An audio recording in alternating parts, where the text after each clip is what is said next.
Hello, hello, hello, and welcome to IVF in Your Pocket, your waiting room companion. In this episode, you're going to find out whether you want to take a home pregnancy test or not, and if you decide to do, what can help. So, a couple things to know before thinking about even whether you want to do a home pregnancy test, often called HPT for short. Doing a home pregnancy test isn't a guarantee. And actually, some clinics will give a recommendation if you're in the 2-week wait, whether they suggest you even do a home pregnancy test. So find out what your clinic says. Doesn't mean you have to follow that guidance, of course. Part of that is because taking a home pregnancy test doesn't give you all the information. It's not that accurate. It's not as accurate as your final blood series of blood tests, the beta test, to determine the amount of HCG in your blood. So the blood tests are a lot more accurate. They actually give you a number, whereas, of course, the home pregnancy test just shows a line or not. With the home pregnancy tests, there can be both false positives. So the test can show that you're pregnant when maybe you're not. And also there can be false negatives. The test can show that you're not pregnant if you are. So taking a home pregnancy test isn't that clear. I'll explain briefly how that happens, like what a false positive test is. If you test too early after your transfer, you could still see in the pregnancy test some of the trigger shot that does have HCG, and that can kind of skew the numbers. So please put a little asterisk next to this if you are planning to do a home pregnancy test. You don't want to do it too early because of that.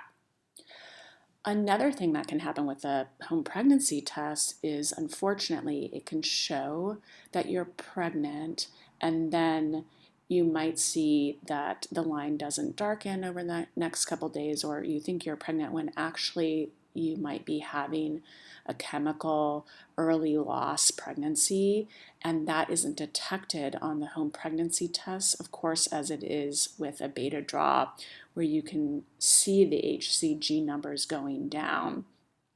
And of course, this is a really disappointing and sad experience, but it's harder to detect on the home pregnancy test. So you might test, get a positive, and think you're pregnant, and then go for your beta draw and find out really disappointing news that the pregnancy isn't continuing.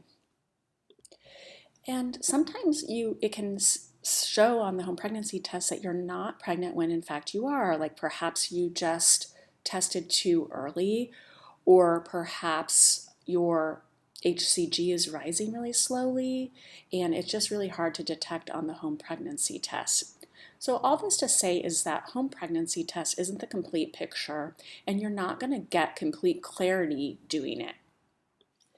Now, here are some things to ask yourself to determine if you want to do a home pregnancy test. 1, really think to yourself, am I the kind of person that likes more concrete, clear information all at once that I can be more sure about? Or am I okay having less clarity just to have some sort of answer? So you kind of have to think, what kind of person are you? Are you okay with some information that's a little less clear, or do you you feel like it's better for you to wait and just find out from the clinic directly? There's definitely no right answer here. It's just kind of about what's going to help you, what's going to help you and your partner if you have one in this journey, and what is a better fit for you and helping you with your anxiety during this very nerve-wracking 2-week wait. Another question to think about is, what's it going to be like to hear this news if you haven't tested, if you don't have a sense from the clinic directly on your beta draw day?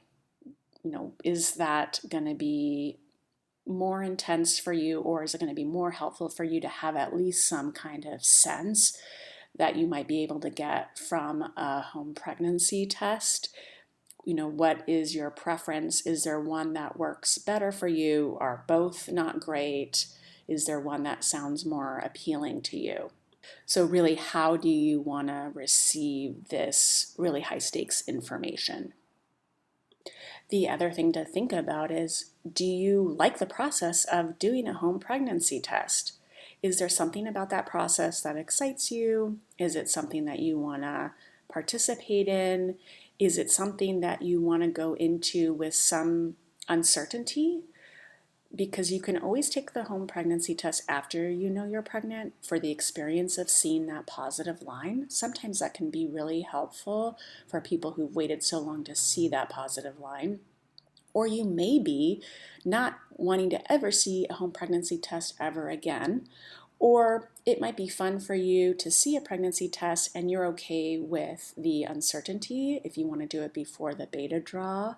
Some people are on this journey and they haven't come to this journey because of infertility necessarily, but as a way to build their family. So it really depends on who you are, but it's something to think about. Do you want to participate in this excitement of the home pregnancy test with a bit of uncertainty?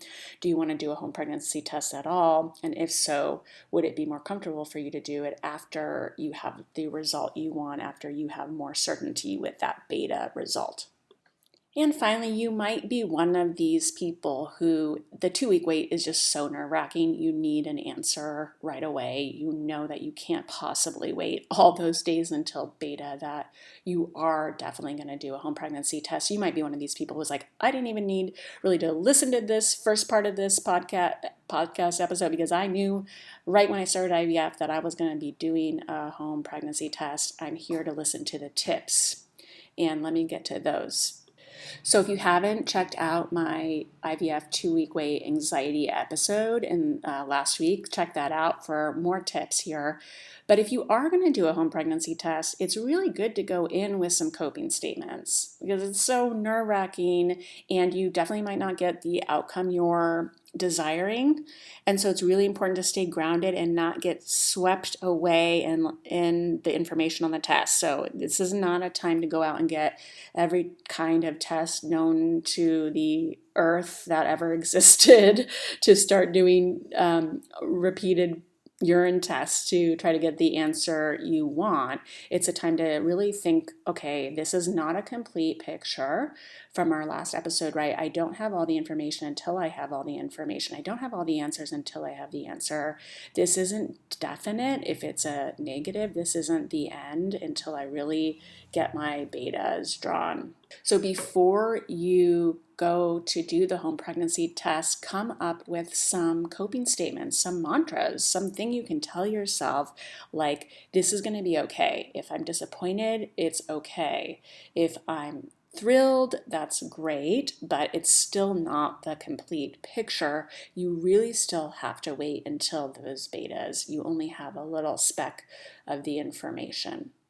And then it's really good to, if it's going to be bad news, know who you're going to call, like have a friend, do it right before maybe a therapy appointment or a support group so that you can process some of the feelings of disappointment, knowing that you only have a small amount of the information with the home pregnancy test. So perhaps you decide to take the home pregnancy test before you're going to do a workout, or grab that Calm app or the Insight app and get a meditation lined up so that you can really give yourself space to feel whatever is coming up as a result of seeing the home pregnancy test results. And then finally, there's some things to know about how to take the home pregnancy test. It is generally good to take the home pregnancy test in the morning, your first urine of the morning, for the most accurate results. And you want to take the pregnancy test each day, so you see the line darkening, so you know that as much as you can that it does seem that there's HCG rising. There's brands out there that are known to be better for home testing, and that is the First Response brand. So make sure you get the brand that works for you. And then it is important generally to test on day 6. Generally, day 6. I know some people will test before that, but it's really hard to get any sense of what's going on before day 6. That's kind of general, common knowledge out there. That is definitely, I don't think, knowledge that like an RE would necessarily recommend, because I think most REs would lean on the side of waiting for beta. Well, write into me at alexandrapsychotherapy at Gmail, or find me on my website, alexandragarystock.com, and tell me how it went. Tell me how your experience either doing a home pregnancy test or not went, and any other tips that helped you. Did you decide not to test and you waited and you found a particular tool that's helpful? I want to know and hear from you about what's working, and how your experience with surviving the 2-week wait went. That concludes our episode for today. Thank you for being here. Until next time, remember, you are not alone.